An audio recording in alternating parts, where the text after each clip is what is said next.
Welcome, welcome, welcome to a very special episode of Epic Understanding. I'm really excited to have my next guest here just because he's been incredibly transparent and generous with his story.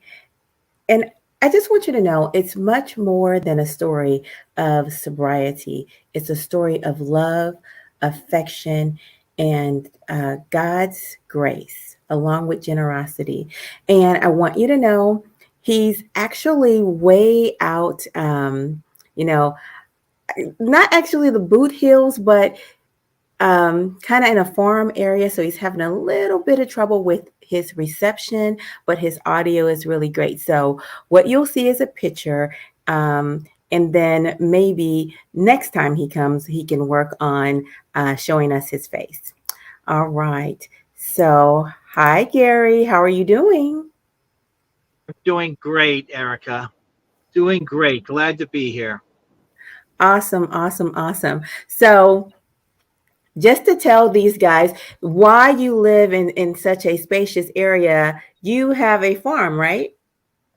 I do have a farm. I have a 5-acre farm. We have 4 horses, 11 chickens, 2 cats, 10 dogs, and puppies periodically throughout the year. And Okay. those puppies live and dogs live with us in the house. So I literally live in a doghouse. There you go. As long as you're not stuck in the doghouse, right? That's right. That's right. I'm not stuck in the doghouse. Okay. And to be very honest, I want to share the things that you do with your pets and for your pets, and how you have a waiting list all the way until 2023 for the dogs that you breed. But before we go there, I just want you to know that I'm very impressed with your 10,000 days of sobriety. Well, let's not get ahead of ourselves. So as of right Okay. now, and I don't count them every day. It's just that I recently, on December 5th, I had 27 years, and that was remarkable. It's miraculous to me that I even had a year, let alone 27. And I just did a count, and I realized that as of today, I have 9,887, and on New Year's Day, I'll have 9889, which is a mirror image number. There's a name for it. I don't know what the name is, but there's a numerology name when you have a mirror image, much like on December 11th of this year, 12, 11, 21 was front and back, same sort of thing. But I'll have 10,000 days officially ticked off sometime in April. I think April 21st was the day I went and did the math today. But it's not about the number of days, it's about the quality of the day that Oh, I like that. is what really counts.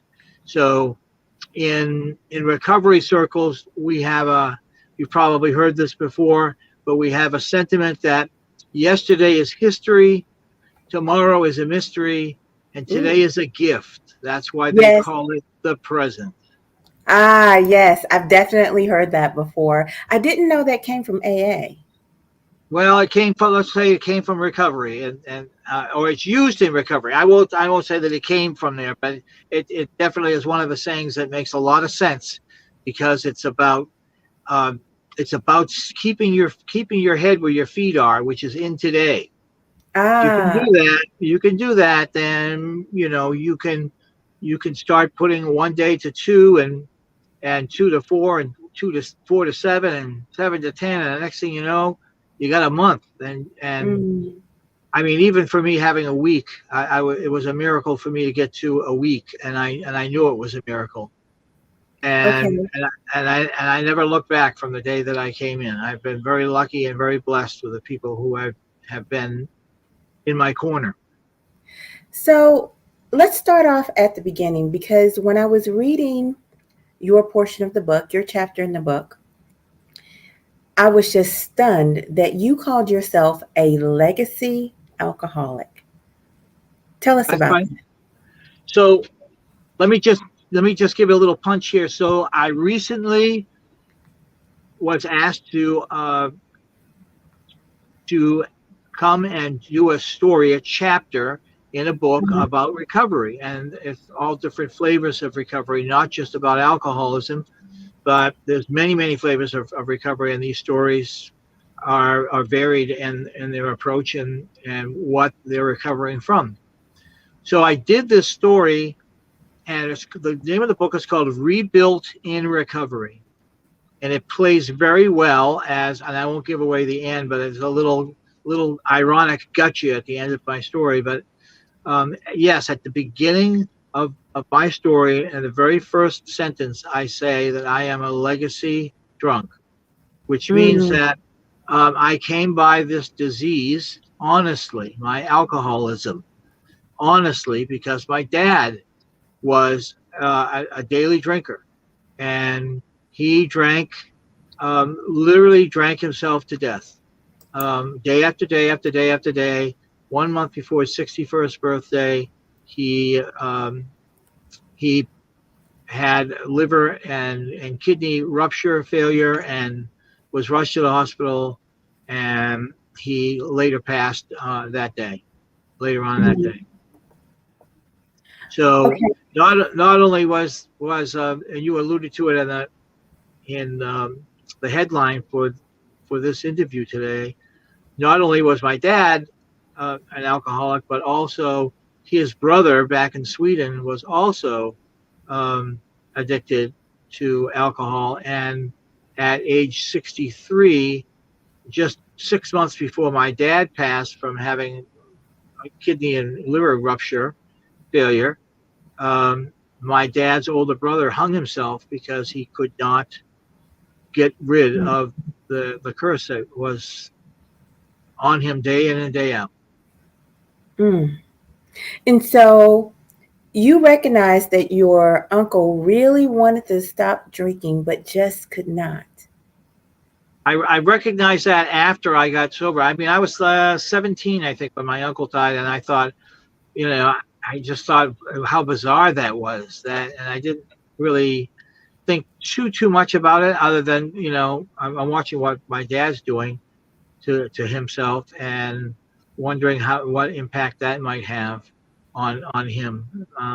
My mother was constantly wanting him to go to a recovery meeting, and he never would. Mm. Mm. So I want to talk about your dad because you have this part in the book where your dad was so sick from alcohol but still drinking that he had to drink his coffee from a saucer because his hands would tremor in the That's right. morning. That's exactly Mm. right. He would get up. I saw. I mean, he was a roofer. He was a black collar worker, if you would. So he was up before dawn having breakfast, and then out the door he would get picked up by the crew. They would be drinking on their way to work, and then onto the roof and do all that stuff and come back home. But I was up one day early, and my mother had made coffee, and she poured a little bit into the saucer, not the cup that was next to the saucer. And I said, "Why did you do that?" And she said, "Well, Daddy just needs to drink his coffee from the saucer because his hands aren't steady." And then I Mm. saw him actually do that, and his hands were indeed shaking. So he couldn't bring a full cup of coffee to his mouth. He had to bring a half a saucer and have a sip off of that, and then have some more. And it was really, it was shocking, really, when I look back at it. I mean, as a child, I was just accepting of it. Okay, well, I didn't know why Daddy's hands were so shaking so much when I was 5 or 6 years old. Wow. I that just grabbed my heart. That absolutely grabbed my heart. So let's fast forward um, to what you shared about his death. And you said that you were surprised but not surprised. Can you take us a little bit through the moment when your dad passed away? Sure. I was actually in the house when he had um, his episode. Let's say when his kidney livers burst, Mm-hmm. and he fell. He just dropped him. He was a Mm-hmm. very stoic man, about 6 feet tall, 5'11", 5'12", and it just dropped him. And I was in shock, watching this, and he had blood coming from his mouth, and they called for an ambulance, and one thing led to another. And then after they got into the hospital, he had surgery and made it out of surgery and was in the recovery room, coming off of the anesthesia. And it was then coming off of the anesthesia that the delirium tremens, known as the DTs, hit him. Okay. And that's a convulsion episode that happens to an alcoholic when they have been away from a real alcoholic. I mean, serious alcoholic. When they have been away from alcohol in their system for even the shortest period of times, they will start to do that. And so that's what happened is he went into major convulsions and they couldn't save him. Mm-hmm. Came on and it was a massive episode of convulsions, which probably did some damage to the work that they had just done, but they were not able to save him. So when I say in the story that I was surprised, but I wasn't surprised, I mean, I was in shock at the finality of it. My dad is dead. Mm-hmm. And Mm-hmm. and I'm 18 now, almost 19, and I'm counting back to all the times I'm hearing, the hundreds of times my mother begged him to go to an AA meeting, because back then this was in 1970 when he died. So Alcoholics Anonymous had been around for several decades and popular, but he never would go. So the finality of it was kind of put me in shock that this really did happen. And out of that shock, I made a statement that I was not going to do what he did. I was not going to be like my dad. Mm. But yet. That's right. So it was, to be clear, what I was saying was I wasn't making a decision. I was just stating an intention. Mm-hmm. And as somebody very, very wise to me, one of my sponsors in my recovery, said to me, not related to my dad, just said to me about decisions in general, that intentions are followed by intentions, which are followed by intentions, followed by more intentions. You never really get anywhere, right? But Mm-hmm. a decision is followed by results. Very And wise. results create success. One way or the other, even if it's not the result that you wanted, you're gaining knowledge and you're moving forward. So I had the intention, and as I say in the story, ultimately the nut doesn't fall far from the tree. And it was probably, I was in my early 30s and I started to have the understanding that I knew what I was duplicating his model in the way I was a daily drinker. I could hold a job, but I'd always have an inventory coming home from work about how much beer I had in the refrigerator or alcohol in the house. And do I need to stop? So, and I did that for another 10 years. I got sober a month before my 43rd birthday. I love it. There was a question, I don't want to skip it. The audience wanted to know, how old was your father when he passed away? My father was 60 years old, 11 months. He was just about 33 days or 37 days from his 61st birthday. And by the way, great question. When I first got sober, and I had a couple of years, and by then I'm like 40, 43, 44, I decided that my goal was I wanted to live past my 61st birthday. That was it. It's like I wanted to get beyond him and show that this could work, right? That not drinking would allow me to propel myself past the 61st. But around my 45th birthday, I realized that 61 is like just over the hill there and around the Uh-huh. bend.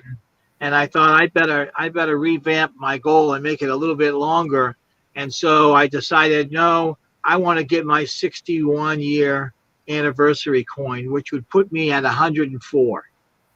So I thought, well, that's a stretch goal if I've ever heard one. And so that's what I'm looking for, that 61st anniversary coin. Well, there you go. Right now, you're 70. I'll be 70 next Wednesday. Next, congratulations and happy early birthday. Thank you. So, even though you're a few days shy of being 10,000 days sober, exactly how many years is that? Can you tell me how many years is that? 20. Oh, I just celebrated 27 years, December 5th. 27 years sober. So, is there a how? Is there a science or is it an art? Can you give us like 3 smart steps for somebody to take in order to stay sober? So here's this is how it is. It's a simple process. It's not easy. It's simple. Mm-hmm. And it's what you get taught in the halls of recovery. The simple things that you need to do is to keep your head where your feet are. Stay in the day. Take it a day at a time. One day at a time. And that's it. Stay in the present. Forget about Mm-hmm. tomorrow. Forget about yesterday. Stay in the present and get a day sober. Mm-hmm. The second day, repeat the process. Go for a world record 2 days in a row. Third day, going for another world record, right? So, and then you get to a week, but it's always keeping it in the day. And in the beginning, some days can be really challenging. And Okay. so you need to have a bench, if you will. I'm from Boston, so I go to sports analogies automatically, right? So Okay. it's like having a bench. So you have to have people that you're able to call. You need to be able to reach out, and you should be reaching out to somebody in recovery every single day. The basis of success in Alcoholics Anonymous, when it started in that program, where there were 2 hopeless drunks. Medical professionals considered them to be hopeless, Oh, and by themselves, they couldn't get a week sober. okay. But with each other, accountability wise, they're accountability buddies, if you will. Okay. Yeah. They started putting time together, and then they started to help other people and sharing their story. So staying sober, you can't stay sober and be isolated. You have to be part of the group. You have So, to be in touching with other people, like-minded people who are pitching for my success as much as they want me to pitch for theirs. so let me just push a little bit because I definitely hear people who acknowledge that they have addiction, but they do not want to be a part of AA. But what I hear you saying, it doesn't have to be AA. It does not. And so I have some friends who are in Christian recovery, and Okay. they very much do not want to be part of AA, but I have to celebrate if it's working. If God's working in your higher power, whatever you want to call it, is in your corner, and Okay. it's working for you, and you're putting together time and staying sane. There are people out there who won't drink, but they won't have any quote unquote recovery, Okay. and they tend to be just stark raving mad.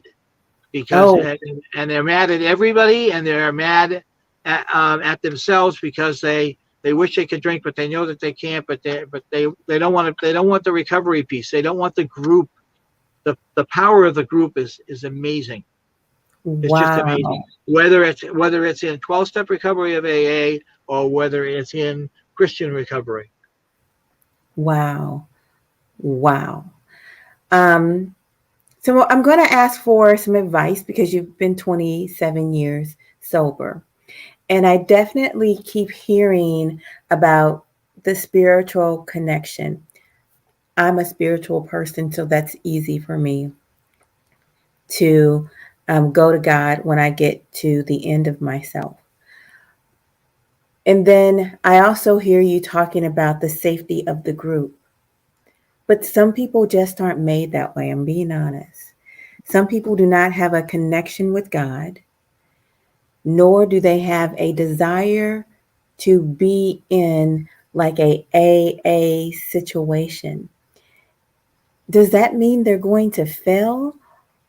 How can someone like that find sobriety? Because I'm thinking of somebody and I watch this person struggle.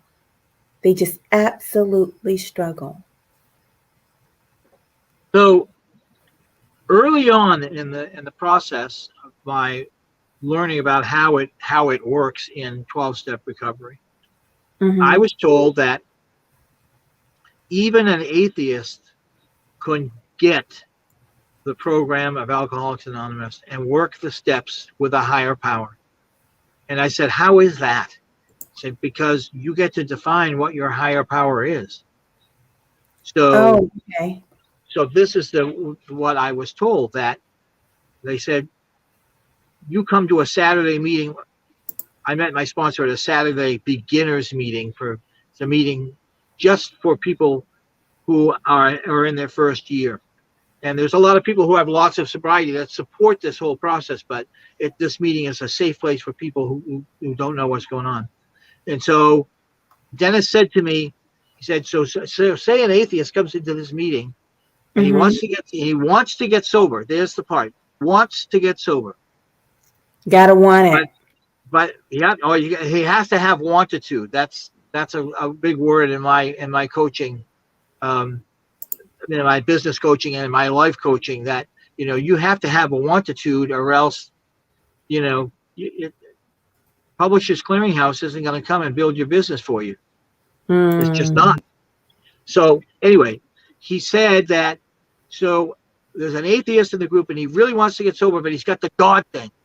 He said, what I would say to him is that, do you believe that in this room filled with alcoholics who want you to succeed and come back next week with another week's worth of sobriety under your belt, do you believe that there's a consciousness in this room of this group of drunks who are sober now, but do you believe that there's a consciousness here that really is pulling for you and wants you to succeed? And I said, absolutely there is. I can attest, in this room, I feel it, that there is the group synergy that wants me to come back next week. They let me know how much they appreciate me when I show up. So yes, I believe it. He said, well, get it. Group of drunks, God. That could be Oh, that could be their God. Or oh, they wow. also say, when we come crawling into the room hoping to get some semblance of sanity and safety, that we have the gift of desperation. So Wow. you don't, and there's been plenty of atheists who have gotten sober and stayed sober in the program, in the 12-step program of Alcoholics Anonymous. I don't know if they could. I don't know if there's a descriptor or an acronym in the Christian based that they could play with words like that. But I know in 12-step that there is, in fact, the big book of Alcoholics Anonymous talks about, there's a chapter to the atheist, to the agnostic, actually. Oh, So wow. it touches on that you get to define your higher power however you feel comfortable with it. That was really powerful. And I feel like I really want to keep that.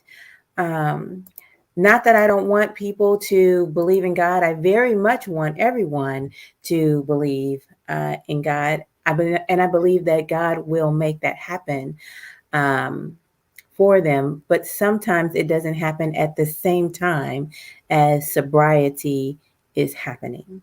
I'm going to tell you, I want to introduce this gentleman. His name is Harry Brogan, and um, he's been getting to know Garry a little bit in our Discord, and he wanted to come up. So Harry has his own success story. Harry, you're muted. If you had a question, go ahead. Yeah, well, I had the dryer was still running when you brought me up, so I see.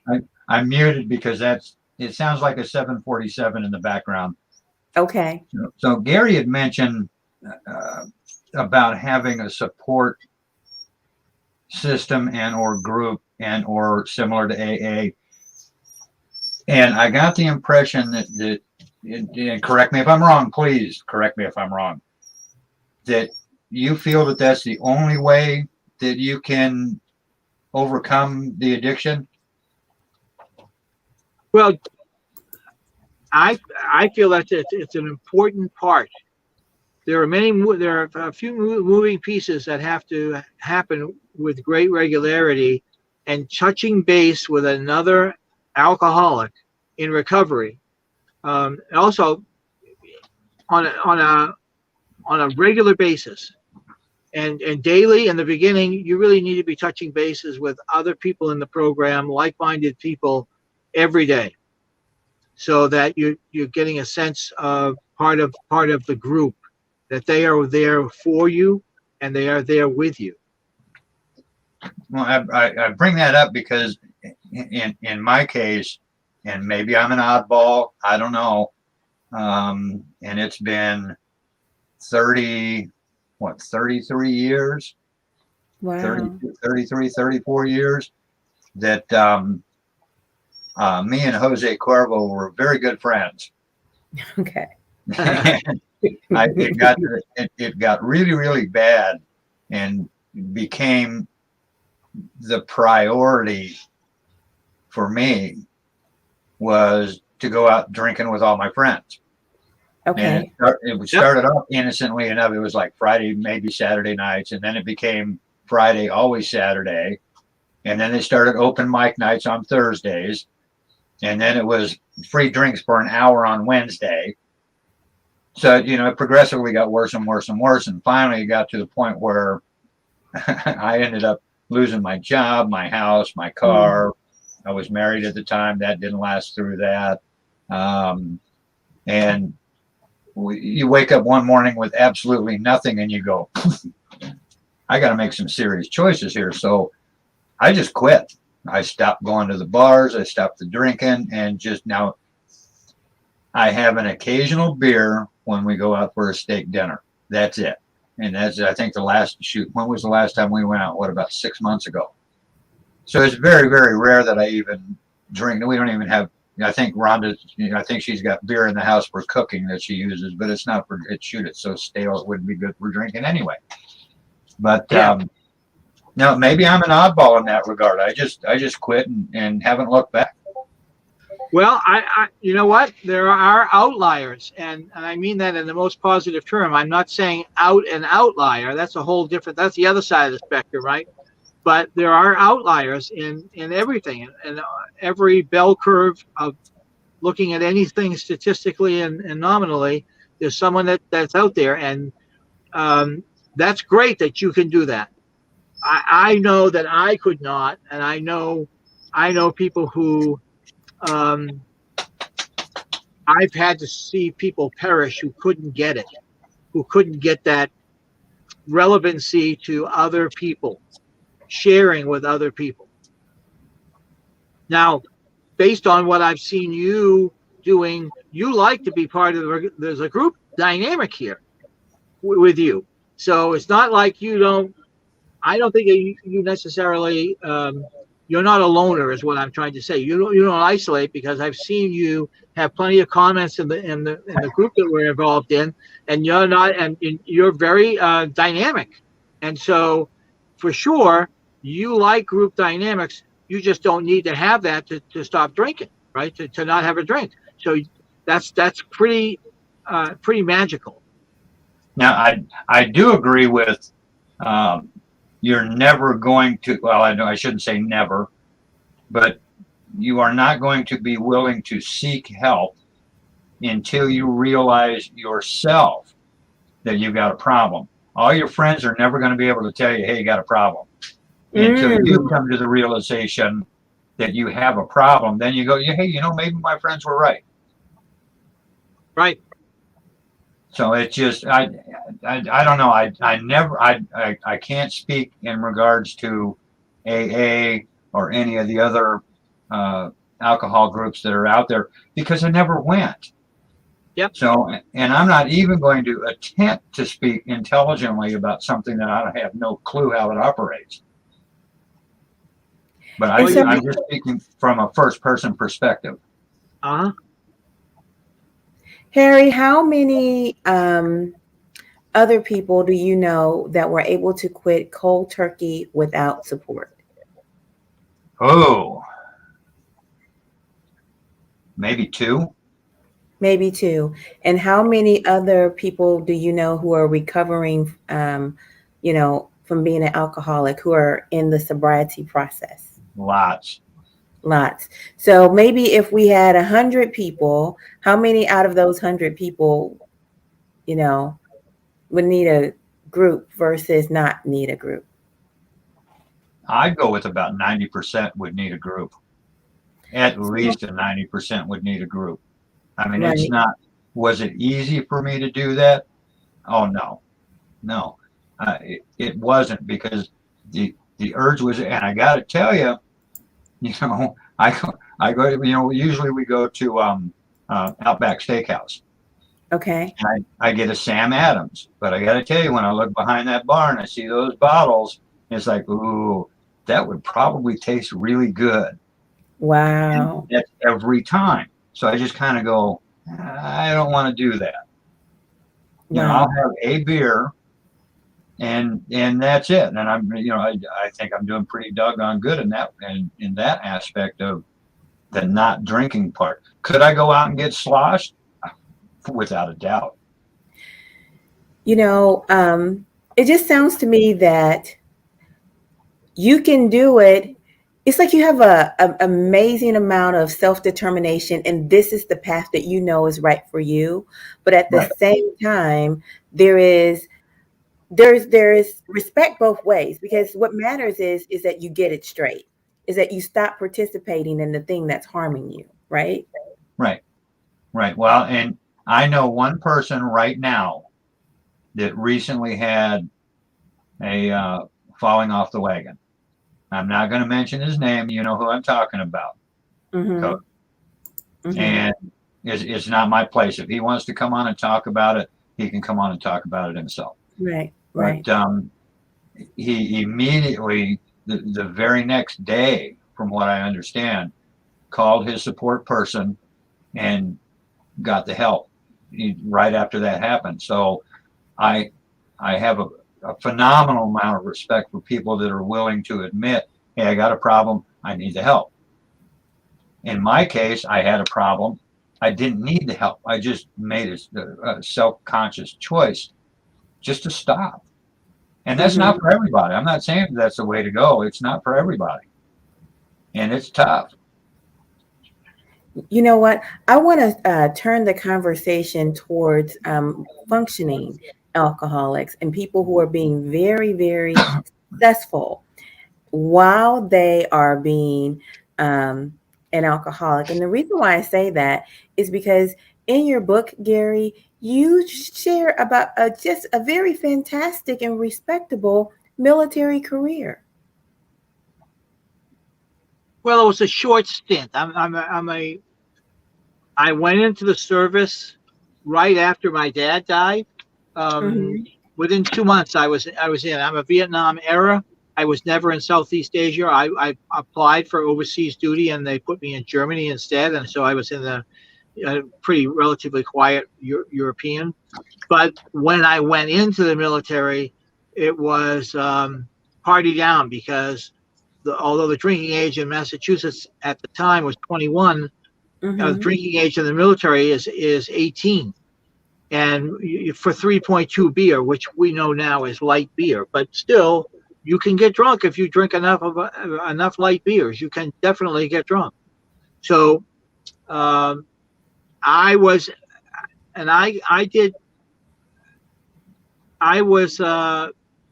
selected to go into. I had an electronics background. I was not in a. I was in a well sought after field of endeavor, Right. and I was a radio repairman, and they kept sending me for more and more training. And near the end, I was in a mobile comm unit in Germany, and I was in the command headquarters with captains and majors and colonels waiting to be generals. Right. So I was wondering why you were being modest, why you were playing what you were able to accomplish down, but that's okay. You can be modest.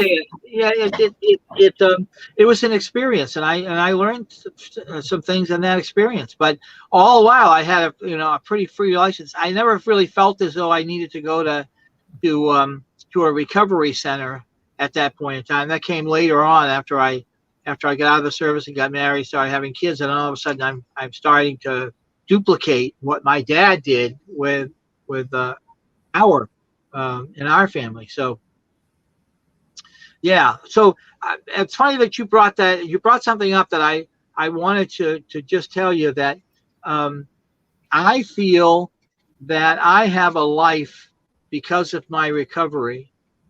I have a life that's second to none. And when I say second to none, I'm not comparing my life to anybody else's life and saying mine's better. When I say second to none, I mean not even in my wildest hallucinations, under the influence of any drug and alcohol, could I have ever imagined having what I have in my life right now: people, places, and things, the joy, the love, the freedom, the where I live and who I live with, and what I get to do for a living. It's absolutely amazing what I have been able to accomplish. The other day, I was reading a book, and I tried to go back real quick this afternoon to find out where this came from.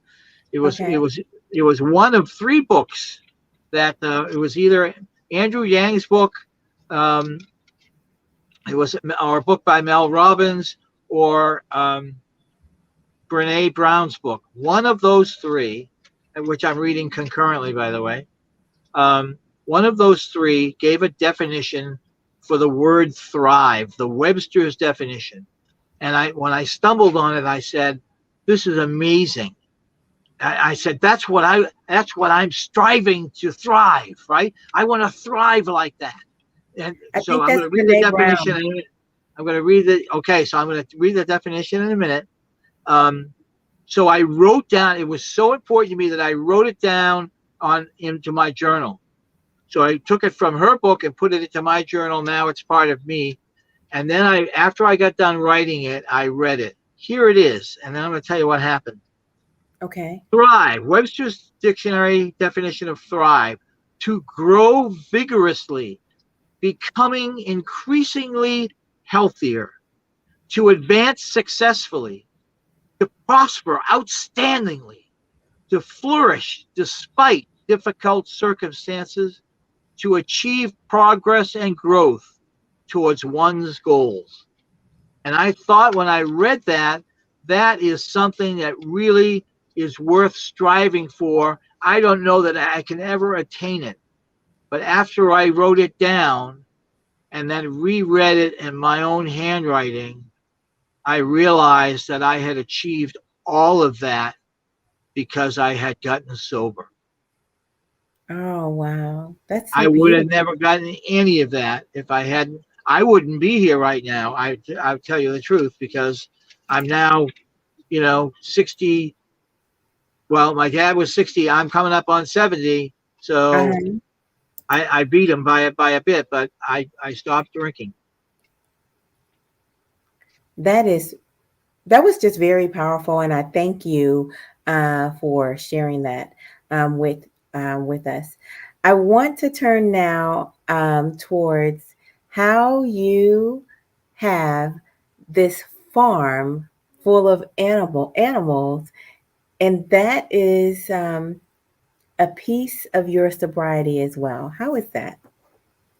That certainly is a piece. It's a double word there. It's a PIECE and a PEACE for sure.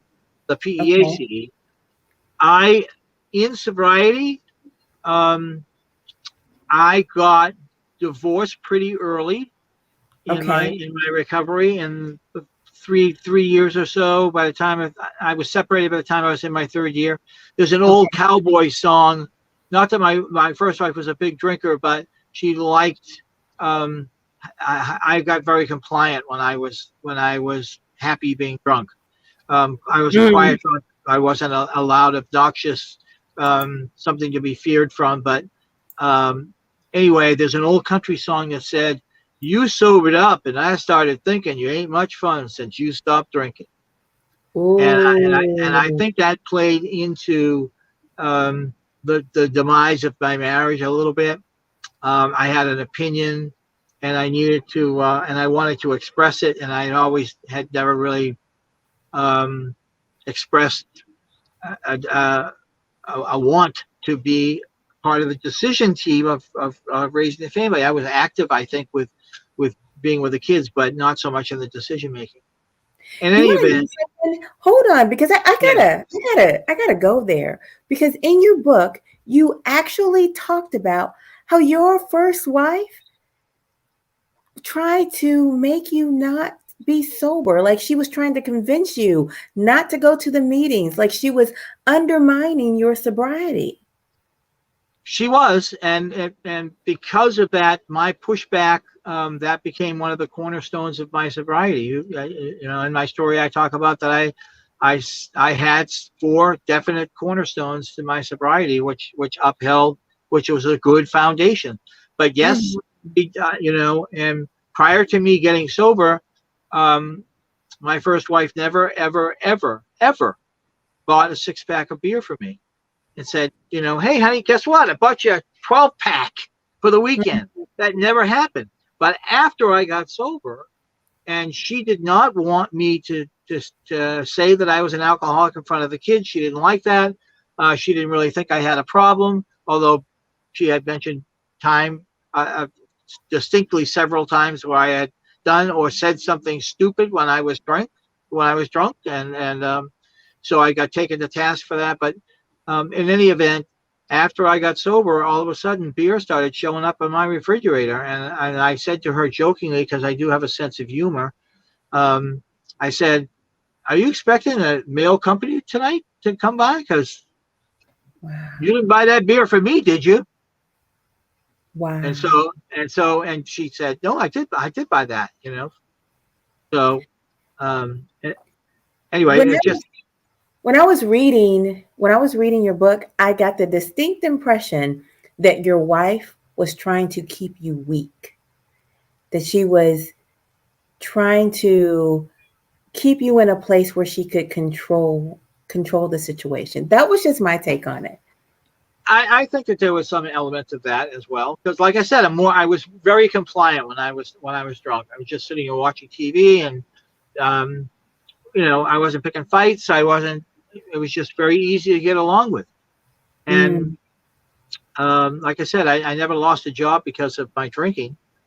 But so I was able to keep my jobs and go to work and have a good time doing it. But it came to a point. I I think I said this in the story as well. The day I decided to stop drinking was the day I decided to stop looking at my father's face in the mirror when I woke up in the morning. yes, that was. Oh my God, I love that line. I love that line because it was like you were sick of your father's face, and you decided to stop breaking your own heart. Yep. That was so good. That was so good. They want to know, where can they get the book? So where can we get the book? If you send me, um, I'm very reachable. If you send me, the book is going to be launched on January 22nd. But in the meantime, we are self-promoting our book ourselves. So if Hmm. you want to send me, if you send me an email, I will get in contact with you. Absolutely, for sure, I will, and love for you to be able to get the book, and I will ship it out to you. All right, that's great. Can you do me a favor and put in private chat your email address so I can post it? And fortunately, we've got a community building in our Discord, and you guys will be able to get in direct contact with Garry. You have just been an absolute gem. I'm so thankful for you. Let's see. I could say the exact same thing about you, Coach Erica. Aw. Well, Because well, thank you times two. so let me I just want to tell you this, that part of part of my topics, one of the topics that I talk to kids about in speaking, because I do speaking, um, Uh-huh. is about the puzzle piece. And Okay. the puzzle piece is about when we're born, we're given a bag full of jigsaw puzzle pieces, and it's very obvious from the get-go when you start to put the pieces together, when you put the pieces to your life, right? But when you start to put them together, you realize that there are different puzzles, different pieces that go to different puzzles. They don't all belong to me for my puzzles, and Ooh. it's only by working with others do I get to give away those pieces that belong to them, or get pieces that I'm missing for me. Now, something I just had a friend this weekend was talking, and I came up with a great title of a book because she's had a pretty rough go of it in her life, Uh-huh. and has lost a child, and has Mm. been lost a child to addiction. And I said, I think the title for your book would be "Some of the Pieces Have Sharp Edges," and showing like a jigsaw puzzle piece with a razor's edge and a drop of blood coming off of it, because you have to watch out. You know the old saying about, either you're a blessing or you're a lesson, right? And, Yeah, yeah. and so that's what, sometimes those puzzle pieces hurt to go in, but you'll learn a lesson from them, and you don't want to make that mistake again. But A blessing. you have definitely been, I mean, I've only known you for 2 weeks, and we've chatted several times about the story and the book and everything, and you are definitely a blessing. You are definitely a puzzle piece that I'm grateful to have put into my story. Thank you so much. My heart is bubbling with joy. I can't tell you how impressed I am with the very last thing that you said, because I felt my heart just explode, and I felt clarity, because someone else, we have a box in our heart, like a puzzle piece, but we don't have all the pieces that we need. We have to connect with others to Mm-hmm. get the pieces Absolutely. that we need. That is just beautiful. That is so beautiful. Harry's been hanging out. I think he might have another question for you, or at least another comment he wants to share. I want to get him in here. Hi, Harry. You brought me back up. I was just kicking back listening to it. It's great. You know, Well, thank you. I just and yeah, that's why I asked where we could get the book. So it's I want to read it. And I It's don't going say to that be a very good one. often. I think that I don't know, maybe we'll have like a little party, or I think maybe that they're having a rebuilt to recovery group or launch party or something, and if not, they should. Hint, hint, Garry. Yep. Oh my God. Or maybe we could do like one of those streams that we did where we did a stream, but it wasn't live. Yes, I think. Well, yeah, I think we should definitely do that. Maybe have a backstage discussion that will be beautiful, and I'm sure that we can get some of the other authors to join us. And Oh, absolutely. yeah, They will be there. mm-hmm, mm-hmm. So that is amazing. Listen. Now that is the benefit of having a group of people who work together. That's truly a benefit. We're better together. That's for It sure. is. Yep. All right. Harry, thank you for dropping by. And I'm going to put you backstage. Garry, I just want to bring out one last thing that I saw in your book, and it is your connection with your wife now, because you all have a very special connection. We absolutely do. She is an amazing piece to my life, and there was divine intervention when we were brought together. I was in I was separate from my first wife.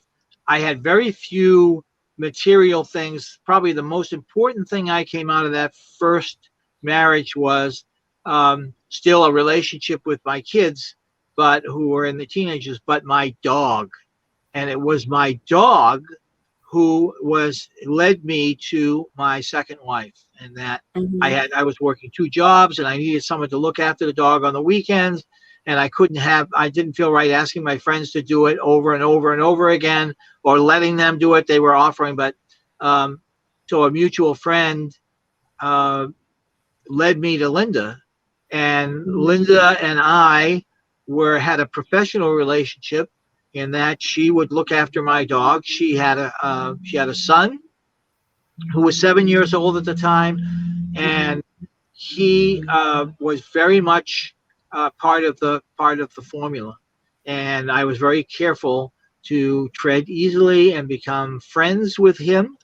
And also, I was obviously friends with Linda as well. We had a lot of things in common, including sobriety. Okay. I'm. It's okay for me to quote unquote out her because it's part of our story, and she is fine with that. She has, believe it or not, 12 more years than I do. So if you think I got it Oh, today's, so as I tell people, I'm never going to be the old timer in my house, there not you as go. long as she's around. So I, but we have a great, great marriage, and Hmm. we get through some things, and she's a dog groomer. And when Yeah. I met her, she had six dogs, and Hmm. I didn't realize how much I love dogs until I met Linda, and then got into that, and it was just totally a God thing that we found each other. Hmm. Hmm. What I've learned from you today is this: stay in the present. I've learned that you have to have something that's bigger than yourself and be connected. It seems like that's your formula, and it might not work for everybody, but it sure as heck is working for you. I can say that for sure. Well, it certainly is. It certainly is. Um, One of the things I just want to say real quick, Yeah. it's not usual for people to write about their sobriety.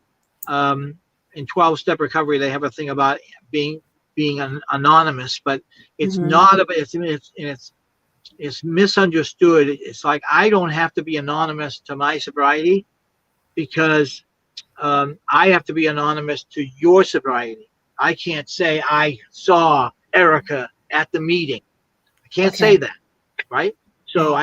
I have to be very watchful of your anonymity. But about 10 years ago, 10 or 12 years ago, I was in Vermont, and um, I had something going on at the Jewish temple that was, they were putting in a sound system, and my stepson, Zachary, was there, and another boy who was late teens was also there helping out installing a very heavy audio system at the height of this building. It was a very tall, 2-story building on the inside. And it turns out that this other boy, I'll call him Jack, not his real name, but this other boy, Jack, had a problem with addiction, with opioids, and I didn't know that. Okay. And he didn't know that I was in recovery either. Okay. He subsequently overdosed and died.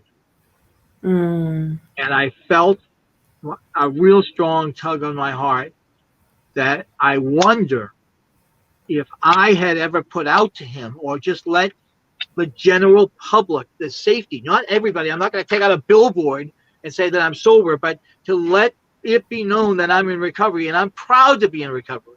I'm proud to be an alcoholic in recovery. And so from what turned out to be the most disastrous thing for my life, turns out to be the thing that propels it into, I won't say greatness, that doesn't sound right, but into what I have today, which is the beauty, the grace, and the bounty that surrounds me, that God allows me to have as my reality. Oh, wow. And so I wanted to make sure that I was never quiet anymore, that I looked for opportunities to say, hey, I'm in recovery, and if I could do it, you can do it. It's a simple process. It's not easy, but it's simple. It's not easy, but it's simple. So when I was asked if I wanted to contribute to this book, I said, heck yeah, I want to contribute. I have a story to tell. You sure do. You sure do. And it's a story of love, and it's a story of commitment, and it is a story of surviving and thriving. And I love every bit of it. Well, thank you. All right. So stay tuned. The book is coming out. I will circle back around and put it into your email address, into the YouTube link. Is that what you want me to do? Yes. All right. I will do that. I'll most certainly do this. Thank you, everybody, for a great afternoon. This is a afternoon treat. We normally film at night, but today was special. So just thank you so much for spending time with me. And thank you for letting me love you today. Bye-bye for now. Bye-bye.